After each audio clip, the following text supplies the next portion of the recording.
Hello everyone. इस video में हम लोग CPU, ALU, CU, register, memory unit और इनपुट आउटपुट डिवाइसेस के बारे में पढ़ने वाले हैं और ये हमारा कंप्यूटर पर तीसरा लेक्चर है। तो चलिए हम अपनी इस वीडियो को स्टार्ट करते हैं। अगर हम बात करें कंप्यूटर के संगठन की यानी कंप्यूटर के पार्ट्स की, ठीक है, तो कंप्यूटर में मेनली जो होते हैं वो सीपीयू होता है, उसके बाद मेमोरी यूनिट, इनपुट आउटपुट और आउटपुट। ये पार्ट जो होते हैं वो कंप्यूटर के मेन पार्ट्स होते हैं। तो सीपीयू, मेमोरी यूनिट और इनपुट आउटपुट। अब अगर हम सीपीयू की बात करें तो सीपीयू भी जो होता है वो दो पार्ट से मिलकर बना होता है। एक को बोलते हैं एएलयू और दूसरे को बोलते हैं सीयू। कौन कौन से? एएलयू और सीयू। अगर मेमोरी यूनिट की बात करें, सीपीयू जो होता है कौन सा मेमोरी यूज करता है, तो वो आपका मेमोरी यूज करता है रजिस्टर। क्लियर है? तो आइए अब हम इन सारे जो पार्ट्स हैं उनके डिटेल में डिस्कशन करते हैं, डिटेल में पढ़ते हैं कि ये पार्ट्स जो होते हैं वो क्या काम करते हैं। तो पहला हमारा है सीपीयू यानी कि सेंट्रल प्रोसेसिंग यूनिट।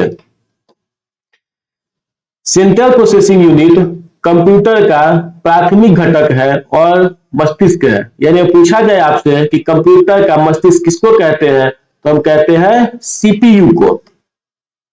सीपीयू जो होता है मदरबोर्ड पर लगा एक सिलिकॉन चिप है जो हार्डवेयर और सॉफ्टवेयर के बीच समन्वय यानी कि कोऑर्डिनेशन स्थापित करता है कि सॉफ्टवेयर और हार्डवेयर को क्या क्या काम करने चाहिए या एक दूसरे के बीच में समन्वय स्थापित करता है।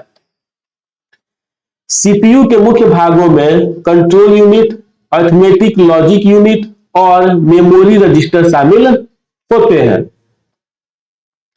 सीपीयू जो है कार्यक्रम यानी कि प्रोग्राम के माध्यम से निर्देश और डेटा देता है। फिर सीपीयू जो होता है मेमोरी से प्रोग्राम और डेटा प्राप्त करता है और दिए गए निर्देशों के अनुसार अंकगणितीय और तर्क संचालन करता है और परिणाम को वापस मेमोरी में स्टोर करता है। यानी सीपीयू जो होता है मेमोरी से प्रोग्राम के थ्रू इंस्ट्रक्शन प्रदान करता है कि हमें क्या करना है।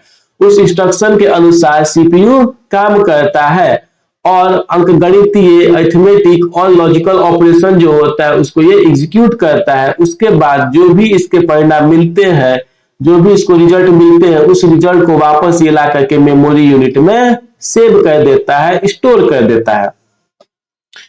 सीपीयू अपनी स्थानीय मेमोरी में डेटा और निर्देश को स्टोर करता है। सीपीयू का स्थानीय मेमोरी कौन सा है? रजिस्टर। कौन सा होता है? रजिस्टर। तो जिसे रजिस्टर कहा जाता है, जो आकार यानी कि साइज और नंबर में सीमित होते हैं, यानी कि बहुत ही कम होते हैं। कम होने का इसका एक मेन कारण ये भी है कि ये जो होता है रजिस्टर बहुत ज्यादा कॉस्टली होता है, इसलिए इसको सीपीयू के साथ हम यूज करते हैं ताकि हमारा कंप्यूटर जो है वो फास्ट काम कर सके। सीपीयू जो होता है गणनाएं करके और निर्णय लेकर गेमिंग, टाइपिंग और वीडियो प्लेबैक जैसे कार्यों को सुचारू रूप से चलाने को सुनिश्चित करता है।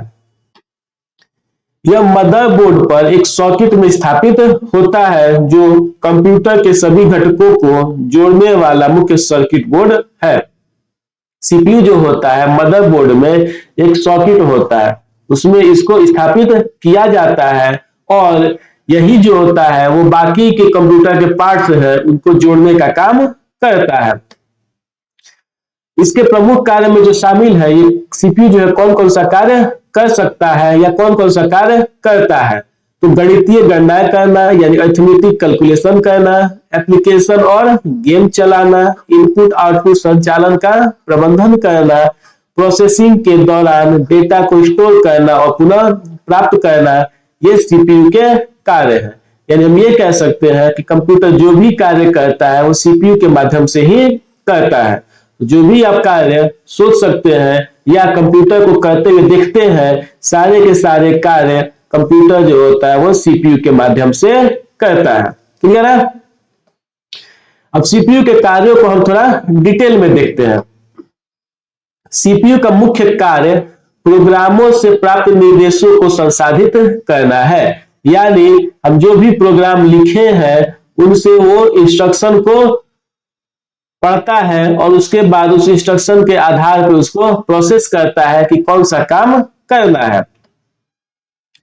यह कार्य फेच, डिकोड, एग्जीक्यूट और स्टोर साइकिल यानी कि चक्र नामक प्रक्रिया के माध्यम से किया जाता है। सीपीयू जो ये निर्देशों को एग्जीक्यूट करता है, प्रोसेस करता है, इस प्रोसेस करने में वो 4 साइकिल का यूज करता है।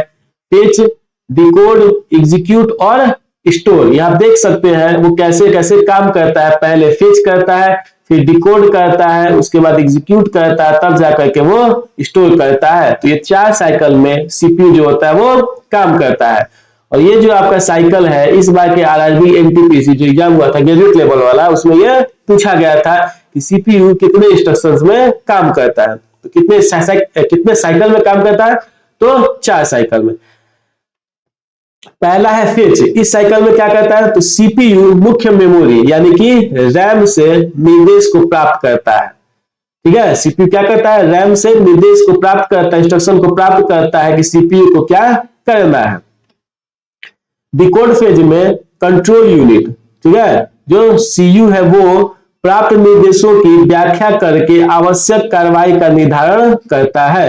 यह जो निर्देश प्राप्त हुए हैं उस निर्देश की व्याख्या करता है, समझता है कि उस पर क्या कार्रवाई करना है, उस पर वो डिसीजन लेता है कि हमको क्या करना है। Control unit. नेक्स्ट है आपके पास निष्पादन यानी कि एग्जीक्यूशन। सीपीयू जो होता है वो उपयुक्त हार्डवेयर घटकों जैसे कि एएलयू का उपयोग करके ऑपरेशन को निष्पादित करता है।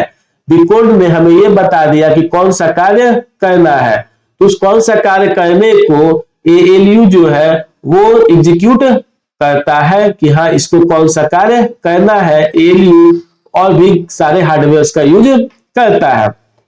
उसके बाद फाइनल है आपका स्टोर साइकिल। जो भी निष्पादन का काम हुआ है, जो भी एग्जीक्यूशन का काम हुआ है, उसके बाद जो परिणाम बनता है, जो रिजल्ट आता है, उसको मेमोरी या रजिस्टर में वापस लिखा जाता है। तो फेच में क्या होता है? रैम से निर्देश मिलता है। डिकोड में कंट्रोल यूनिट उस निर्देश को समझता है कि क्या करना है और उसके अनुसार उसको डिसीजन लेता है। उसके बाद सीपीयू जो है वो एएलयू के थ्रू मिल करके उस निर्देश को एग्जीक्यूट करता है और एग्जीक्यूशन के बाद जो भी परिणाम मिलते हैं, जो भी रिजल्ट मिलते हैं, उनको वो मेमोरी और रजिस्टर में सेव करता है। क्लियर? अब हम देखते हैं सीपीयू का जो एक पार्ट था वो एएलयू था। अब एएलयू के बारे में समझते हैं कि एएलयू का काम क्या है। एएलयू का फुल फॉर्म होता है अरिथमेटिक लॉजिक यूनिट। तो ये फुल फॉर्म आपसे पूछा जाता है। कंप्यूटर के सीपीयू का मुख्य भाग है जो सभी गणितीय जैसे जोड़, घटाव और तार्किक तुलना जैसे कि एंड और तुलना वाले गणना ये करता है। ठीक है, एएलयू क्या करता है? अरिथमेटिक और लॉजिकल। तार्किक को हम क्या बोलते हैं? लॉजिकल। लॉजिकल में कौन कौन से ऑपरेशन आते हैं? एंड ऑपरेशन और तुलना करना। ठीक है, और गणितीय में आते हैं जोड़ और घटाव। जैसे तुलना कहने का मतलब है कि कंप्यूटर हम लिखते हैं प्रोग्राम देते समय कि इफ 2 इज लेस देन 3, तो ये जो है ये आपका तुलना करता है कि क्या 2 जो है 3 से छोटा है या बड़ा है, यस और नो, उसके अनुसार आगे का ये काम करता है। उसी तरह एंड वाला ऑपरेशन भी होता है और वाला ऑपरेशन भी होता है। तो इतने डिटेल में आपको जाने की जरूरत नहीं है। नेक्स्ट है क्या कि यह सभी गणनाओं के लिए जोड़ का ही उपयोग करता है। ठीक है, जैसे कि मान लो गुना करना चाहते हैं 2 गुने 3, तो ये गुना नहीं करता है, ये क्या करता है? जोड़ता है 2 को 3 बार, तब ये रिजल्ट बताता है हमारे पास 6। ठीक है, तो सीपीयू जो होता है या कंप्यूटर जो होता है वो गुना को नहीं जानता है, बस वो जोड़ को जानता है। जितनी बार हम गुना करते हैं उतनी बार वो उस जोड़ को करके हमको आंसर बता देता है। ठीक है, ये इतनी तेज करता है कि हमें पता नहीं चल पाता है। नेक्स्ट इसका पार्ट है सीपीयू का सीयू यानी कि कंट्रोल यूनिट। सीयू का मतलब होता है कंट्रोल यूनिट। ये भी आपका इंपॉर्टेंट है, इसका फुल फॉर्म पूछा जाता है। सीयू प्रोग्राम के निर्देशों को मेमोरी से लेकर के जो फिक्स जो साइकिल ट्रांसफॉर्म देखे थे उसका अर्थ समझता है, उसको डिकोड करता है। ठीक है, सीयू क्या करता है, मेमोरी से निर्देश को लेता है और उसको समझता है, उसको डिकोड करता है कि क्या करना है। CU input device, output device और मेमोरी के बीच तालमेल बैठाता है। सीयू जो है वो इनपुट डिवाइस, आउटपुट डिवाइस और ये जो मेमोरी है इनके बीच में तालमेल बैठाता है। यह डेटा के बहाव को नियंत्रित करता है और यह तय करता है कि डेटा कब और कहां जाना है। ठीक है, डेटा को यह नियंत्रित करता है और यह देता है डेटा कब और कहां जाना है, इनपुट से डेटा लेना है या आउटपुट में भेजना है या मेमोरी यूनिट में भेजना है उसको स्टोर करने के लिए। यह एएलयू को निर्देश देता है कि कब और कौन सी गणितीय और तार्किक गणनाएं करनी है। कंट्रोल यूनिट जो है वो एएलयू को इंस्ट्रक्शन देता है, निर्देश देता है कि कब और कौन सा आपको गणितीय और तार्किक गणना करनी है। क्लियर है? इसके बाद है हमारा कौन सा part, memory unit. Memory unit data और निर्देशों को स्टोर करती है। मेमोरी यूनिट जो होता है, जो भी डेटा है और जो भी इंस्ट्रक्शन उसको ये स्टोर करता है।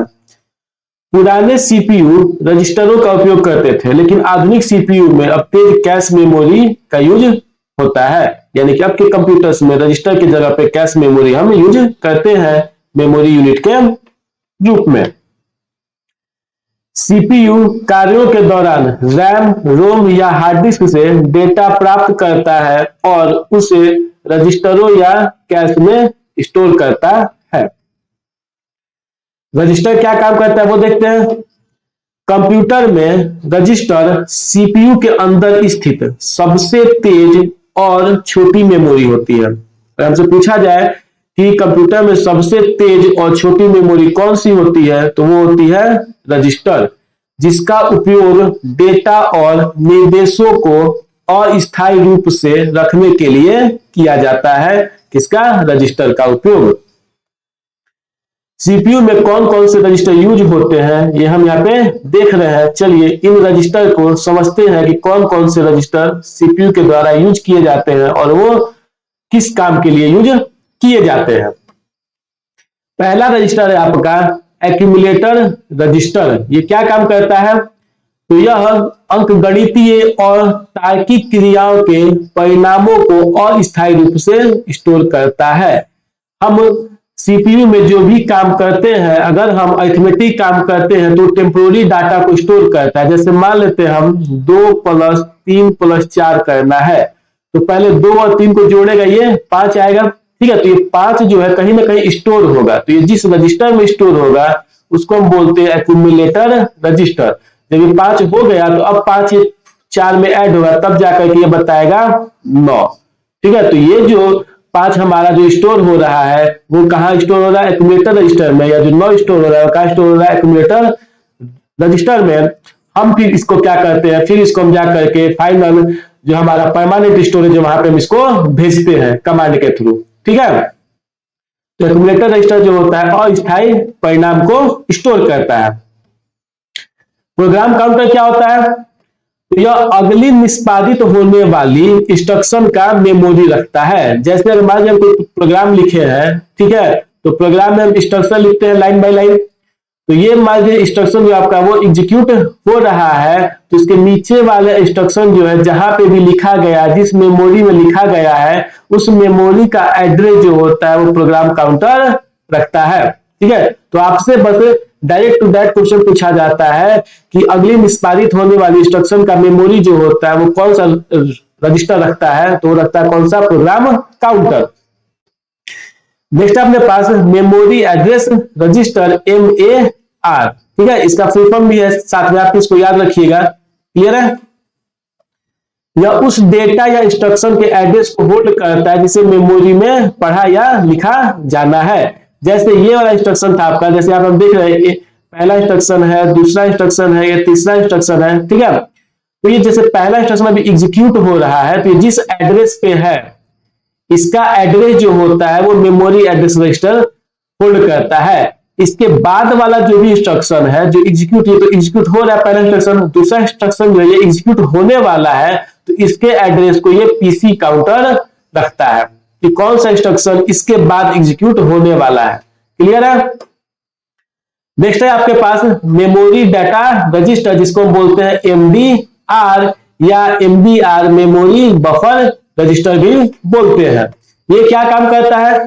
तो यह मेमोरी में लाए गए या मेमोरी में लिखे जाने वाले वास्तविक डेटा को होल्ड करता है। ठीक है, तो मेमोरी में जो भी डाटा हमको लिखना है या मेमोरी जो भी डाटा हमको लेना है उसको ये होल्ड करता है। जैसे हम पीछे बोले थे क्या आपसे कि 2 + 3 + 4, तो हमारा कितना आया था 9, और इसके पहले एक स्टेप बनेगा 5 + 4, तो ये 5 वाला जो रजिस्टर में सेव होगा वो किस में सेव होगा? एक्यूमुलेटर में। लेकिन ये जो 9 वाला है, क्योंकि इसको हमको फाइनल मेमोरी में स्टोर करना है, तो ये आपका सेव कहां किया जाएगा? एमडीआर रजिस्टर में। ठीक है, तो ये 2 रजिस्टर का आपका ये काम है। इसके बाद है आपका क्या? Instruction register. ये क्या करता है? तो यह उन निर्देशों को, उस इंस्ट्रक्शन को होल्ड करता है जो वर्तमान में मेमोरी से लाया गया है और निष्पादित होने वाला है। ठीक है, जैसे हम देखें हमारे पास ये इंस्ट्रक्शन है पहला, ये इंस्ट्रक्शन जो था इसको एग्जीक्यूट करना है, तो ये जो इंस्ट्रक्शन है वो जिस रजिस्टर में जाएगा वो जाएगा किसमें? इंस्ट्रक्शन रजिस्टर में। क्लियर है? ये इंस्ट्रक्शन किसमें जाएगा? इंस्ट्रक्शन रजिस्टर में जाएगा। नेक्स्ट आपका जनरल पर्पस रजिस्टर। ये रजिस्टर प्रोग्रामर द्वारा डेटा, एड्रेस या अस्थायी परिणामों को स्टोर करने के लिए उपयोग किया जाता है। जैसे AX, BX, CX, DX, ये सब जो होते हैं वो आपके जनरल पर्पस रजिस्टर होते हैं। ठीक है, इसके बाद है स्टैक पॉइंटर, SP। यह स्टैक आधारित मेमोरी ऑपरेशन के लिए मेमोरी में सबसे ऊपरी स्थान यानी टॉप ऑफ स्टैक को ट्रैक करता है। जैसे स्टैक क्या होता है कि मेमोरी है, ठीक है,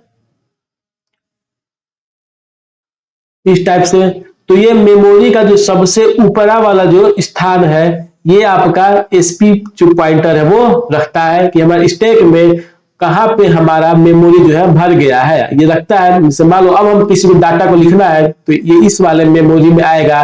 किसके चलते पता चलता है? तो SP पॉइंटर के चलते ये पता चलता है। ठीक है, स्टैक जो होता है वो एक मेमोरी लोकेशन का मैकेनिज्म है कि हमें मेमोरी में डाटा को कैसे स्टोर करना है।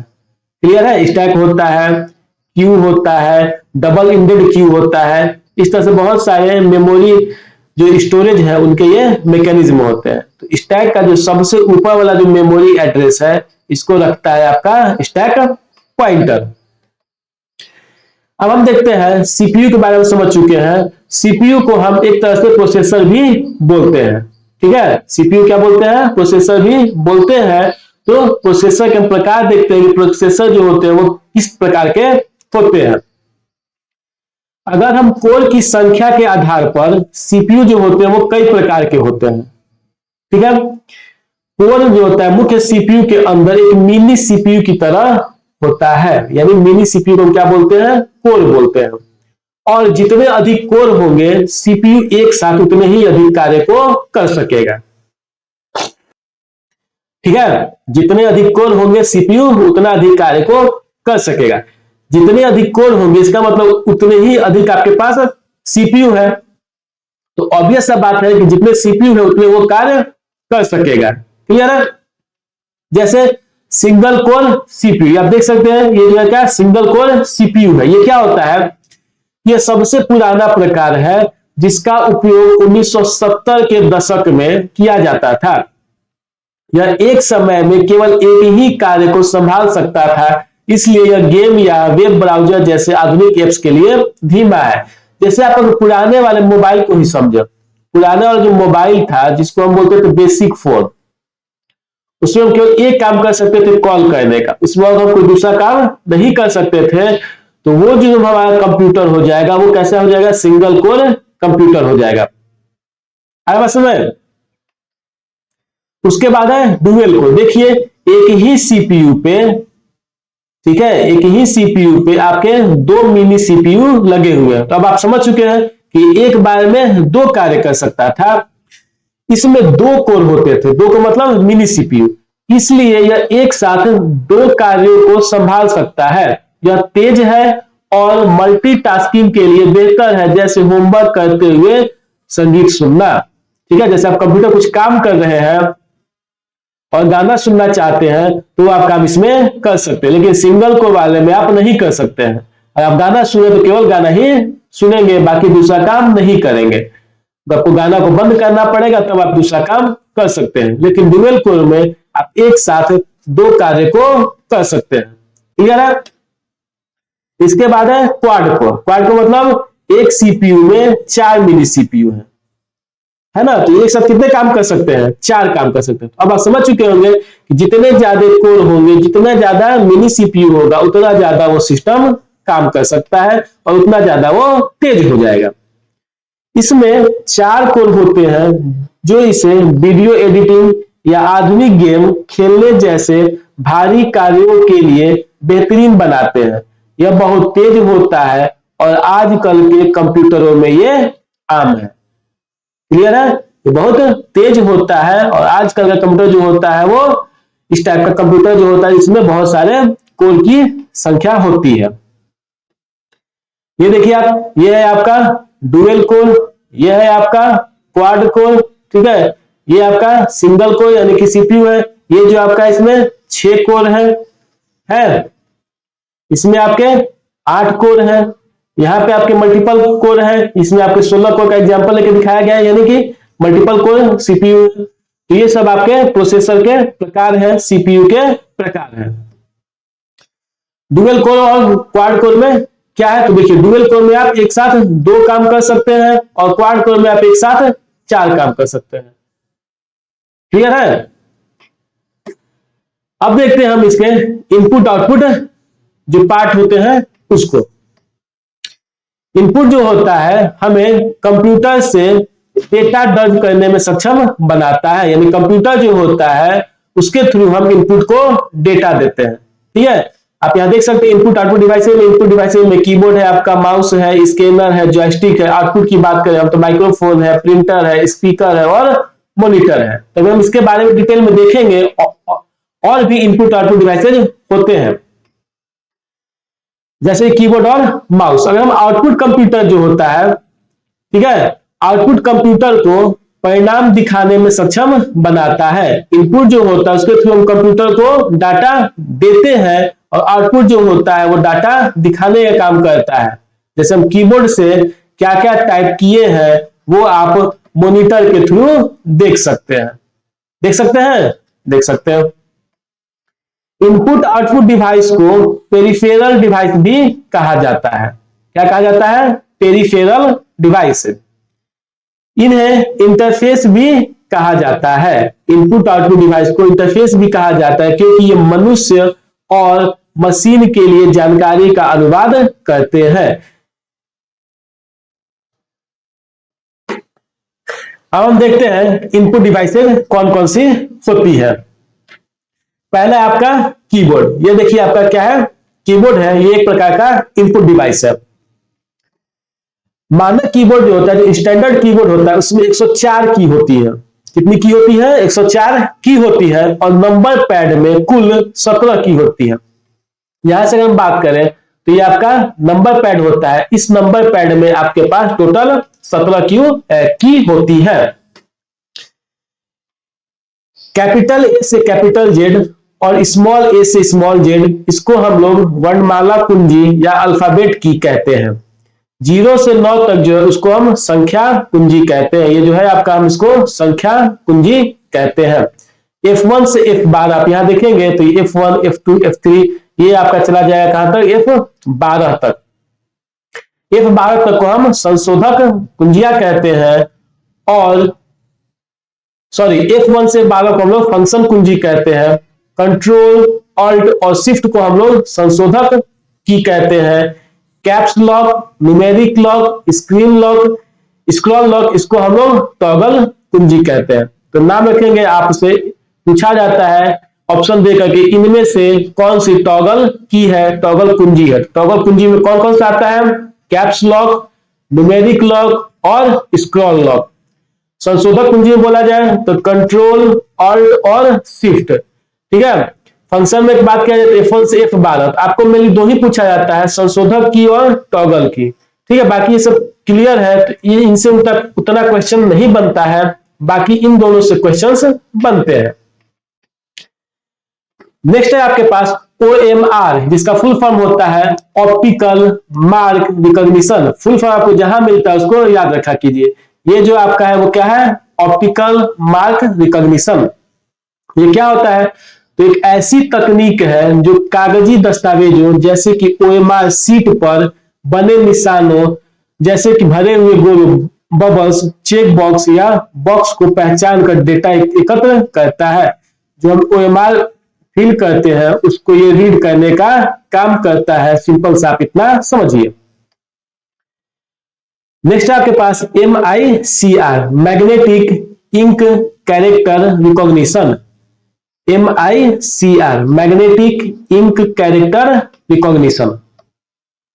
यह एक विशेष कैरेक्टर पहचान तकनीक है जिसका उपयोग मुख्य रूप से बैंकिंग उद्योग द्वारा चेक और अन्य कागजी दस्तावेजों की तेजी से प्रोसेसिंग और क्लियरेंस के लिए पहचाना जाता है।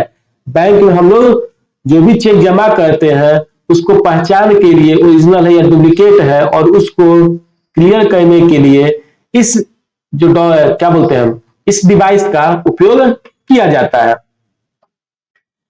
नेक्स्ट आपके पास BCR, बार कोड रीडर। ये जो आपका है वो बार कोड रीडर है, और ये जो है इसको हम बोलते हैं बार कोड,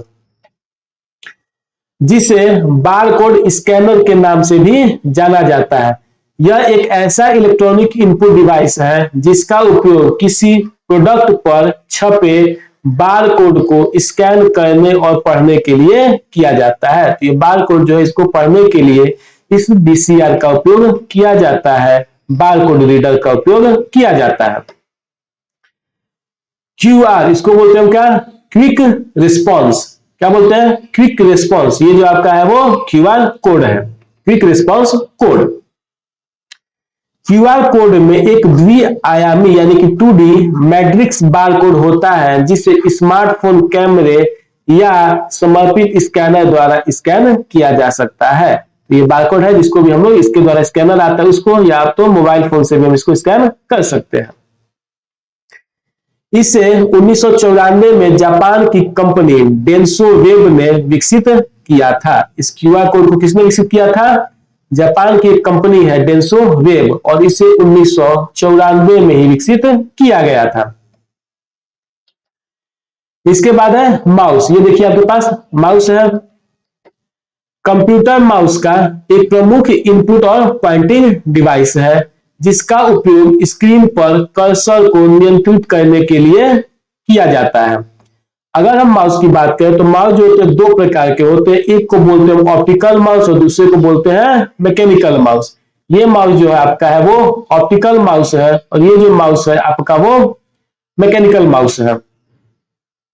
ऑप्टिकल माउस में क्या होता है, ऑप्टिकल माउस जो होता है आपका वो रे पे काम करता है, ठीक है। और मैकेनिकल माउस में एक चक्का लगा होता है जो चक्का घूमता है, इसके जैसा ट्रैकबॉल के जैसा ये चक्का घूमता है, और तब वो जाकर के कंप्यूटर पे कर्सर घूमता है। तो ये मैकेनिकल माउस जो होता है अब यूज नहीं होता है, अब ऑप्टिकल माउस ही होता है। आप माउस में देखेंगे तो नीचे की ओर आपको एक रेड कलर का लाइट दिखेगा, वो लाइट जो होता है वो कर्सर को मूव कराने के लिए जिम्मेदार होता है, जो पहले मैकेनिकल कंप्यूटर में ये बॉल होता था, ठीक है। अब आते हैं हम ट्रैक बॉल पे।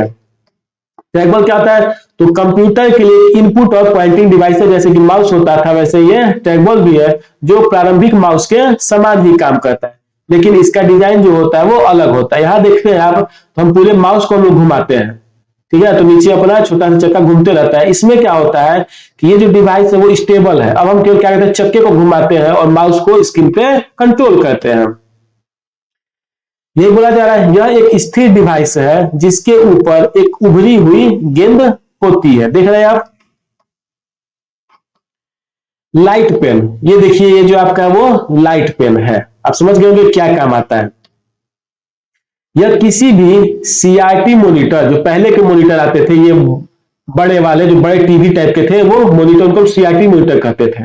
तो सीआरटी मॉनिटर पर डिजिटल हस्ताक्षर के लिए उपयोग किया जाता था। सीआरटी मॉनिटर पर डिजिटल हस्ताक्षर के लिए लाइट पेन का उपयोग किया जाता था। अब तो ना तो सीआरटी मॉनिटर रहा ना ये लाइट पेन रहा। स्टाइलस, ये आप देख सकते हो, ये क्या है, स्टाइलस है, इस पेन को हम बोलते हैं स्टाइलस। एक पेन के आकार का उपकरण है जिसका उपयोग डिजिटल स्क्रीन पर लिखने, चित्र बनाने या नेविगेट करने के लिए किया जाता है। टच स्क्रीन पे जो भी मोबाइल फोन है या आपका आईपैड वगैरह है, ठीक है, टैबलेट वगैरह है, उस पर लिखने के लिए हम स्टाइलस का उपयोग करते हैं। यह टच स्क्रीन के साथ इंटरैक्ट करने का एक अधिक सटीक और नियंत्रित तरीका प्रदान करता है, जो अंगुलियों से उपयोग करने की तुलना में बेहतर परिणाम देता है। अगर हम अपने उंगली का यूज करके इस फिगर को बनाना चाहे तो क्या हम बना पाएंगे? नहीं बना पाएंगे। उससे एक्यूरेट जो होता है वो स्टाइलस के थ्रू बनता है। इसके बाद है स्कैनर, या देख रहे हैं स्कैनर, देखिए स्कैनर क्या करता है, तो कागज, दस्तावेज या तस्वीरों को डिजिटल रूप में बदलकर कंप्यूटर में स्टोर करता है। जो भी हम पेज पे लिखे हैं उसको डिजिटल रूप में बदलता है और उसको कंप्यूटर में स्टोर कर लेता है। जॉयस्टिक, ये आपका जो है वो जॉयस्टिक है।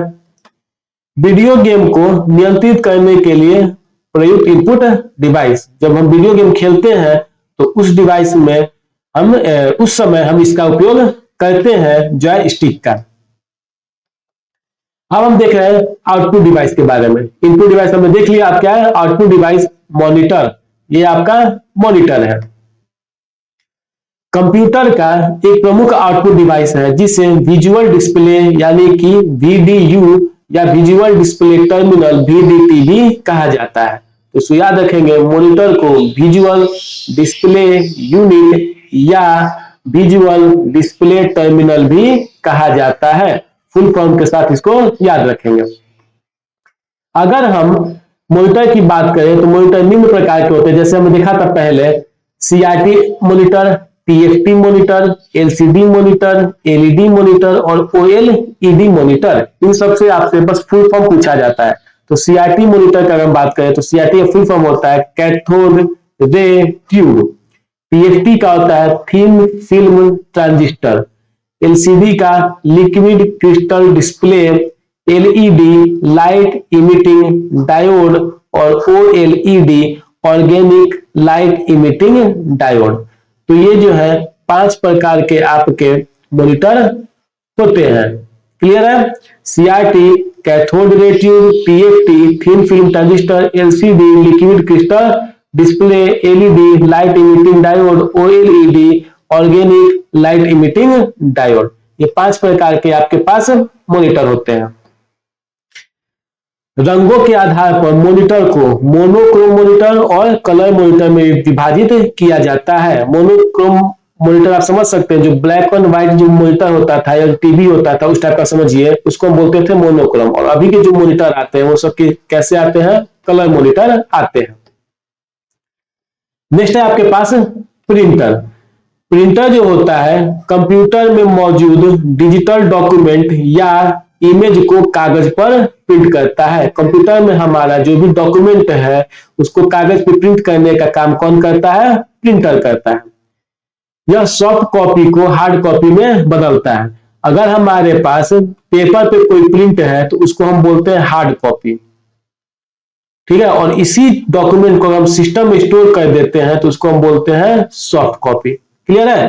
तो यह सॉफ्ट कॉपी यानी कंप्यूटर से जो डॉक्यूमेंट है उसको हार्ड कॉपी यानी कि पेपर में प्रिंट करता है।